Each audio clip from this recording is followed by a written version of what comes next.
ನಾವು ನಡೆದುಕೊಂಡು ಹೋಗುವಂಥ ದಾರಿಯ ಅಕ್ಕಪಕ್ಕದಲ್ಲಿ ಬೇಲಿ ಗಿಡದ ಮೇಲೆ ಬೆಳೆಯುವಂತಹ ಬಳ್ಳಿ ಇದು.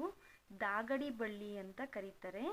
ದಾಗಡಿ ಬಳ್ಳಿ ಅಂತಷ್ಟೇ ಅಲ್ಲ, ಇನ್ನೂ ಕೆಲವೊಂದು ಹೆಸರುಗಳಿಂದ ಕರೀತಾರೆ. ಜಲಜಮನಿ, ಪಾತಾಳ ಗರುಡಿ ಅಂತಲೂ ಕರೀತಾರೆ. ಇದು ಆಯುರ್ವೇದ ಹಾಗೆಯೇ ಸಾಂಪ್ರದಾಯಿಕ ವೈದ್ಯಕೀಯದಲ್ಲಿ ಪ್ರಮುಖ ಸ್ಥಾನ ಪಡೆದಿರುವ ಅಪಾರ ಔಷಧೀಯ ಗುಣಗಳನ್ನು ಹೊಂದಿರುವ ಒಂದು ಕಾಡು ಬಳ್ಳಿ. ಈ ದಾಗಡಿ ಬಳ್ಳಿಯ ಪ್ರಮುಖ ಔಷಧೀಯ ಗುಣಗಳನ್ನು ನೋಡೋದಾದರೆ, ದೇಹದ ಉಷ್ಣತೆ ಹಾಗೆಯೇ ಶಾಖ ಕಡಿಮೆ ಮಾಡಲು ಇದರ ಎಲೆಗಳನ್ನು ನೀರಿನಲ್ಲಿ ನೆನೆಸಿದಾಗ ಜೆಲ್ ತರಹದ ದ್ರವವಾಗುತ್ತೆ.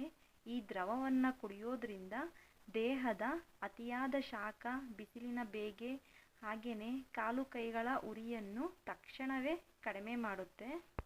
ಹಾಗೆಯೇ ಮೂತ್ರಕೋಶದ ತೊಂದರೆಗಳೇನಾದರೂ ಇದ್ದರೆ ಈ ಎಲೆಗಳು ಮೂತ್ರವರ್ಧಕವಾಗಿ ಕಾರ್ಯನಿರ್ವಹಿಸುತ್ತೆ.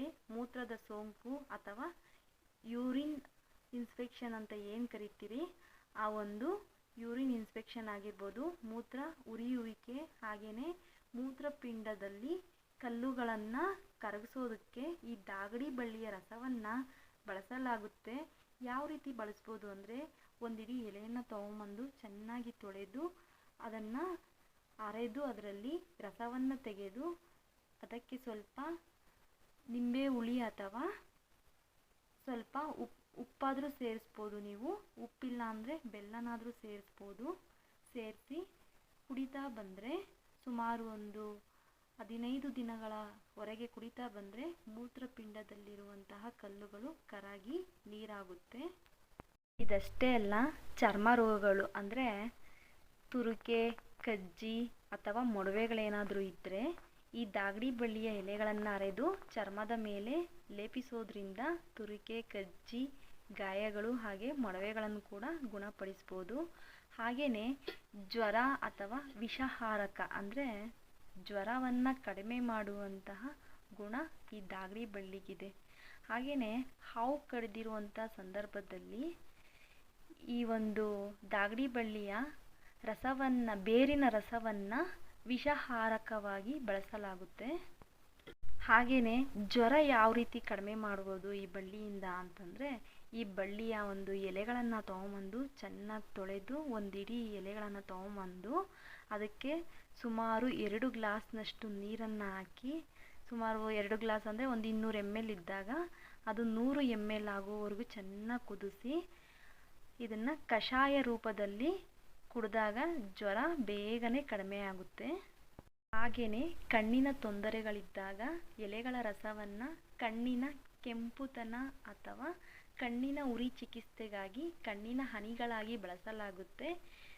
ಇದರ ಬಗ್ಗೆ ನಿಮಗೆ ಮಾಹಿತಿ ಇದ್ದರೆ ಈ ಒಂದು ರಸವನ್ನು ಬಳಸ್ಬೋದು ಅಥವಾ ನಿಮ್ಮ ಹತ್ತಿರ ಇರುವಂತಹ ಆಯುರ್ವೇದ ತಜ್ಞರ ಸಲಹೆ ಮೇರೆಗೆ ಬಳಸಿ.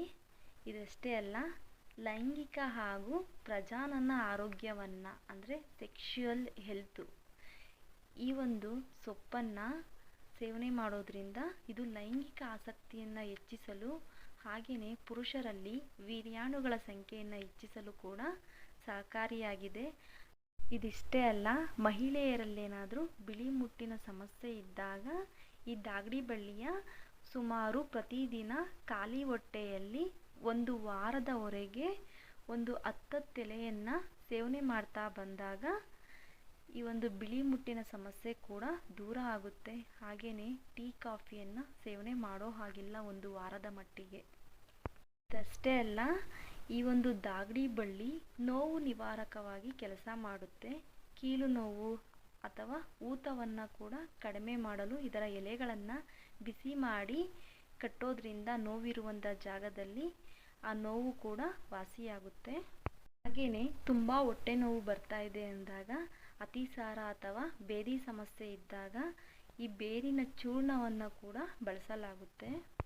ಇದಷ್ಟೇ ಅಲ್ಲ, ಈ ದಾಗಡಿ ಬಳ್ಳಿಯನ್ನು ಆಹಾರವನ್ನಾಗಿ ನಾವು ಬಳಸೋದ್ರಿಂದ ನಮ್ಮ ದೇಹದಲ್ಲಿರುವಂತಹ ರಕ್ತದಲ್ಲಿನ ಕಲ್ಮಶಗಳನ್ನು ಕೂಡ ಹೋಗಲಾಡಿಸಿ ರಕ್ತವನ್ನು ಶುದ್ಧೀಕರಣ ಮಾಡುತ್ತೆ.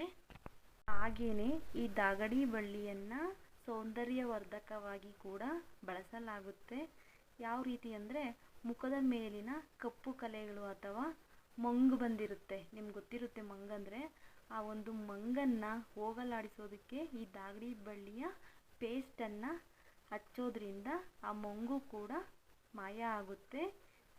ಚಿಕ್ಕ ಮಾಹಿತಿಯನ್ನು ನಿಮ್ಮ ಫ್ರೆಂಡ್ಸ್ಗೂ ಶೇರ್ ಮಾಡಿ, ಹಾಗೆ ವಿಡಿಯೋಗೊಂದು ಲೈಕ್ ಮಾಡಿ, ನಿಮ್ಮ ಅಭಿಪ್ರಾಯಗಳನ್ನು ತಪ್ಪದೆ ಕಮೆಂಟಲ್ಲಿ ತಿಳಿಸಿ. ಈ ದಾಗಡಿ ಬಳ್ಳಿಯನ್ನು ನಿಮ್ಮ ಹಳ್ಳಿ ಕಡೆ ಏನಂತ ಕರೀತಾರೋ ದಯವಿಟ್ಟು ತಪ್ಪದೆ ಕಮೆಂಟಲ್ಲಿ ತಿಳಿಸಿ. ಇನ್ನಷ್ಟು ಅಪ್ಡೇಟ್ಗಾಗಿ ಹಳ್ಳಿ ಮನೆ ಔಷಧಿ ಫೇಸ್ಬುಕ್ ಪೇಜನ್ನು ಫಾಲೋ ಮಾಡಿ, ಹಾಗೆಯೇ ಹಳ್ಳಿ ಮನೆ ಔಷಧಿ ಯೂಟ್ಯೂಬ್ ಚಾನಲನ್ನು ಕೂಡ ಸಬ್ಸ್ಕ್ರೈಬ್ ಮಾಡಿ. ನಮ್ಮ ಆರೋಗ್ಯದ ಕಡೆ ಗಮನ ಹರಿಸಿ. ಪ್ರತಿಯೊಬ್ಬರಿಗೂ ತುಂಬು ಹೃದಯದ ಧನ್ಯವಾದಗಳು.